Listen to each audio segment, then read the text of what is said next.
Bismillahirrahmanirrahim. Assalamualaikum warahmatullahi taala wabarakatuh.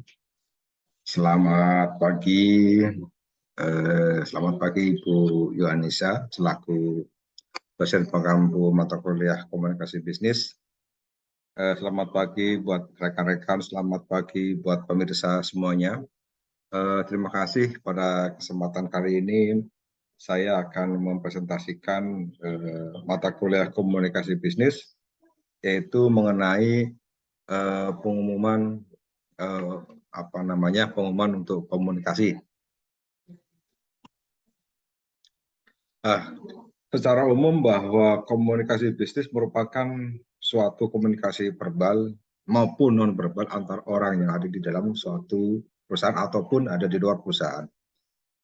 Yang mana komunikasi bisnis ini meliputi gagasan, ide, pendapat hingga informasi yang dilakukan secara personal ataupun interpersonal. Menurut Purwanto 2003 bahwa komunikasi bisnis menyatakan kegiatan pengiriman dan pengiriman pesan antara dua pihak, antara kelompok kecil atau bahkan dalam suatu lingkungan atau lebih dengan tujuan mempengaruhi perilaku di sebuah organisasi.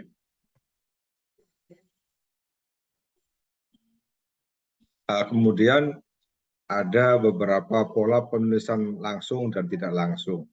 Pemilihan pola dalam mengatur informasi tergantung kepada apakah ide utamanya tentang berita baik, berita buruk, atau netral. Artinya polanya dari sini kita bisa menentukan. Kemudian pola yang paling efektif dapat dipilih berdasarkan bagaimana kita berpikir tentang reaksi pembaca terhadap pesan yang kita kirimkan. Kemudian pola langsung meletakkan ide utama di bagian depan tulisan, sedangkan pola tidak langsung meletakkan ide utama setelah kalimat penyangga atau alasan sehingga ide utama terdapat pada akhir tulisan sebelum kalimat penutup surat. Jadi ada sedikit perbedaan antara pola langsung dengan pola tidak langsung. Kemudian di dalam pola tidak langsung itu ada yang pertama yang namanya pembukaan berita buruk atau buffer. Kemungkinan pembukaan pesan berita buruk, berita terbaik, best news awali dengan mengungkapkan berita terbaik. Jadi awalnya dengan berita yang baik terlebih dahulu, kemudian ada puji pencapaian perusahaan atau usaha si penerima. Kemudian apresiasi, penyampaian terima kasih kepada pembaca yang melakukan bisnis untuk memberikan sesuatu yang menunjukkan kepercayaan kepada perusahaan atau mengekspresikan perasaan atau memberikan feedback secara sederhana. Kemudian persetujuan agreement, kemudian fakta dari informasi objektif yang mendahului berita buruk. Kemudian ada pemahaman understanding, tunjukkan bahwa kita peduli terhadap pembaca. Kemudian ada juga permintaan maaf, apologi, lakukan permintaan maaf pada awal pesan dengan singkat dan tulus. Artinya pada saat kita mau menyampaikan suatu berita yang sekiranya berita itu kurang bagus atau berita buruk, di depan juga kita bisa menyampaikan permintaan maaf terlebih dahulu. Kemudian yang kedua adalah penyampaian alasan atau reason. Dalam hal ini kita juga harus berhati-hati dalam menjelaskan, menyebutkan manfaat bagi si pembaca jika mungkin, kemudian menjelaskan kebijaksanaan perusahaan jika itu memang relevan. Kemudian kita tutup dengan kata-kata positif dan tunjukkan bahwa kita memperlakukan masalah tersebut dengan serius. Artinya kita juga harus menyelidiki dengan seksama dan membuat keputusan yang tidak bias, tidak ngambang. Gitu. Kemudian yang selanjutnya adalah berita buruk atau bad news. Menempatkan berita buruk secara strategis menggunakan kalimat panjang dan tempatkan berita buruk dalam klausa di bawahnya. Kemudian kita pergunakan kalimat pasif, kalimat yang jelas, tidak terlalu vulgar. Artinya ada sedikit istilahnya ada basa-basinya lah, tidak terlalu terbuka. Kemudian kita juga tetap harus menonjolkan hal-hal yang positif menyatakan penolakan secara tidak langsung ataupun usulan suatu alternatif.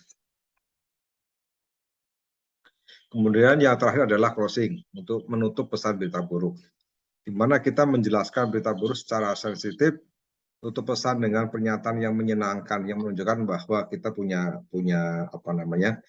niat baik, harapan ke depannya seperti apa, kemudian ada alternatif untuk menolak informasi penjualan, kembali promosi penjualan, penyampaian pandangan ke depan, harapan baik, dan layanan gratis freebies misalnya. Selanjutnya